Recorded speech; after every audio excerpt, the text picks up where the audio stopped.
Welcome to Be Bold Branding, where we discuss the power of differentiating yourself through your own unique story and standout personal brand. Today we're going to talk about value, guys. Value is important. Value is very important, and we're going to talk about 3 ways to measure the value of a personal brand.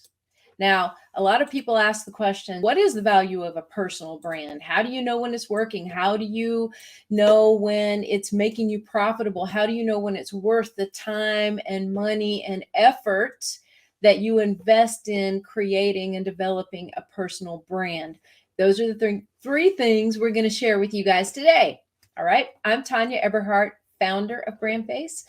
We help business stars differentiate themselves, and we do that through personal branding. And we're so happy to be here today sharing some of these tips with you. Yep, I'm Michael Carr. I'm the COO of BrandFace. I was actually a client before I became a partner in the company. We're the only comprehensive personal brand building system across the globe. And if you are an entrepreneur of any kind, way, shape, or form, then you need a brand. All right. Today, what we're talking about is how to measure the value of your brand. And let me start by saying value is measured in so many different ways. And today we're discussing just 3 of those ways, but we feel like those are the 3 most important ways that value is measured. If you realize the value of any one of these 3 things, then you realize exactly how important your personal brand is to the overall success of your business. So we tune in right here. We'll go through them fairly quick. We won't take long, but these are very important.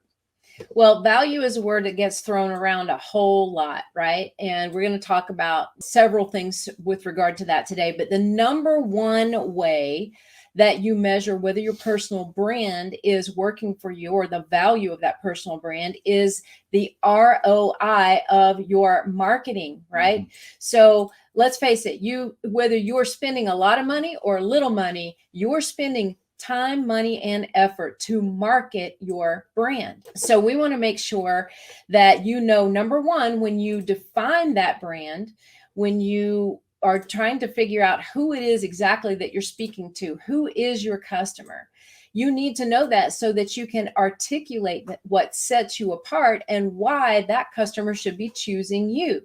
It needs to be compelling, right?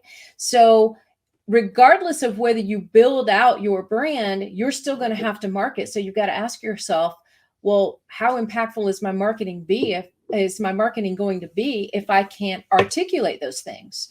Mm-hmm. And I like to tell this story that I learned years ago in the media world. I started my media career in radio, and I noticed right away there were so many people spending astronomical amounts on marketing. And I also noticed that a lot of their marketing truly just sucked. I'm just going to lay it out there. It did. And I'm not the only one that noticed it. A lot of people noticed it. And they would even tell me, hey, my marketing kind of sucks, right? So you had to step back for a moment and say, why does your marketing suck? Mm-hmm. And almost every single time it comes back to the brand. Who are you talking to? What are you saying to them? And remember, guys, that brand has to answer, like a great personal brand has to answer 5 critical questions. Yeah. What sets you apart? Who do you serve? How do you serve them? What qualifies you to serve them? And how does it make their life better? Your brand has to answer those 5 questions. And when I got into the marketing world, I noticed that people got to the top in their industry and market one of 2 ways. They either outspent and outdelivered their competition, or they outmarketed and outdelivered their competition. Now, if you're a marketer and you're spending thousands or maybe even hundreds of thousands a year on marketing, you do not want to be in the category of outspending your competition. It's great, right? It's great. If you've got the money, it might be a thing of pride, but I would personally never want to say, oh, well, I got there by outspending everybody. Right. I would want to get there by people knowing who I am, what I stand for, and deciding that I'm the best choice. for them, right? Mhm. And if your brand is really dialed in the end, you don't have to spend quite as much money as you do if your brand is not well defined. Think about that for a minute, because the only alternative then is just to pound them over the head with the fact that you exist. Right. Okay.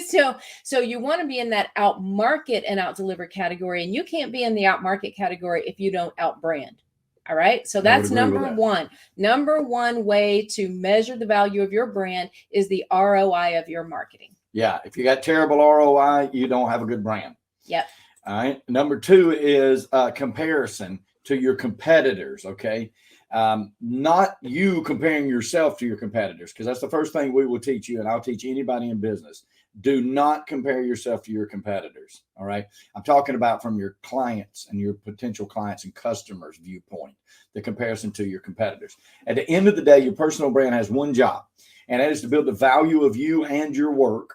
And the value is really built upon two different things from your customer's eyes. What the client sees as valuable. Did they see you as valuable? Is your messaging valuable to them? Is what you're portraying valuable to them? Some people prefer speed over quality. Some prefer long-term growth goals over immediate profit. The list goes on and on and on. But the real number two way how to measure whether or not your personal brand is actually working is whether your client sees that as valuable. And if you don't have people calling you up saying, I see you and I want to work with you, I've seen you online, I've followed you and I want to work with you, then you don't have a brand and you're not getting that value out to your client. Okay. The second way is value in comparison to something or someone else who is in the same craft. All right. When you elevate your personal brand, then you're telling people, your potential clients and customers, that your value in both of those categories. Okay. And if you don't elevate your brand, then they view you as just the same as everybody else. Oh, it's just another realtor. Oh, it's just another attorney.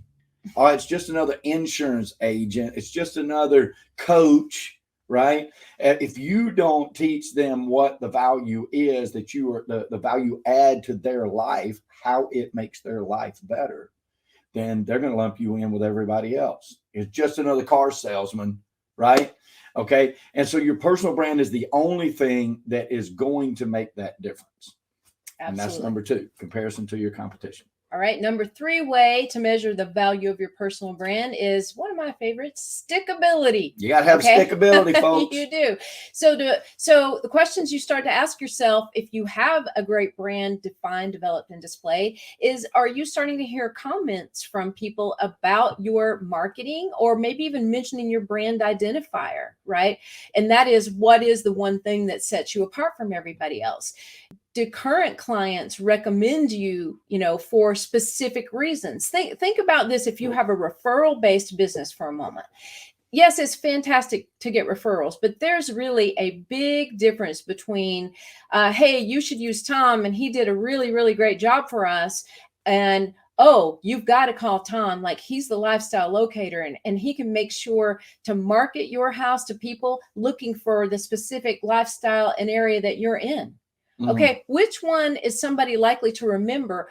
And better yet, which one is somebody likely to feel more like it was made for them, right? That's a huge difference in stickability, remembering what you stand for. And if you don't have that brand dialed in and pulled together, it's like we've talked about before, putting a whole book out, because your brand is your story. You're putting the whole book out, but you're trying to cram the contents of the book, all of the contents of the book on the cover.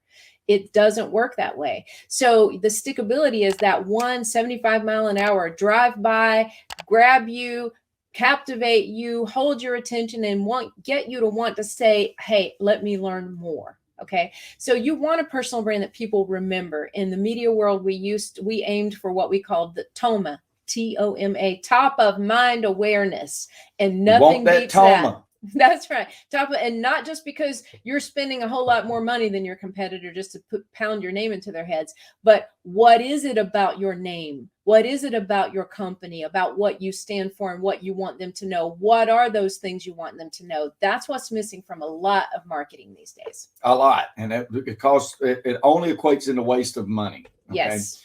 So let's summarize this once more. 3 ways that you can measure the value of your personal brand. Number 1, Do you have a good ROI on your marketing? Number two, what is your comparison to your competitors from your client's viewpoint? And number three, do you have stickability? Are they repeating to you the things that they've read about you? Are they repeating to you when they contact you your brand identifier? Something that from your sound bites, something from your biography that stuck to their mind about you and how you can help them. If you're not getting those things, guys, you're either doing one or two things. You're not growing your business other than by hard work. You're living transactionally. So you're getting done with one transaction and you're looking for another transaction. That's not building a business. When you start to dial in your brand and your brand starts to work for you, then you start figuring out how you're going to handle the business. You're not going looking for the next business all the time. It starts to layer up on you. So we encourage you, please, to dig some more and really look into whether or not you have a good, strong brand. And I want to say this last thing for those of you we hear from a lot that say, you know what, I want to be known for something and I want people to seek me out instead of me constantly having to chase them. And a great brand will actually do that for you guys. Now, here's what it does not mean. It does not mean you're never going to have to market again. Okay. It doesn't mean you don't have to do that. If you're going to be in business, you got to market. You still have to put it out there. But wouldn't you rather market with this awesome brand that positions you exactly where you want to be positioned in the minds of your ideal customers? Because that makes all the difference, guys. And if you don't have it, guess what you need to do? DiscussYourBrand.com. That's where you need to go. Yep. All right. That's the fix. That's the remedy. It is. So you can learn a little bit more about what we do during that call. But basically, we're talking about your challenges, your goals, and exactly what it takes to get you where you want to be in terms of your personal brand. So DiscussYourBrand.com, guys. All right, folks, that's what our story here today. We do these things for prosperity. And when I say prosperity, I'm not just talking about money. Money is just a part of prosperity. I'm talking about the 360 of an abundant life that we truly wish for every one of you guys out there. We know here at BrandFace that prosperity favors the bold. So we say be bold, folks, especially with your brand. And thank you, Ms. Tom. Thank you, guys. Have a great week. We'll see you this time next week. Bye, guys. Bye. Brought to you by BrandFace, the only comprehensive personal brand building system across the globe.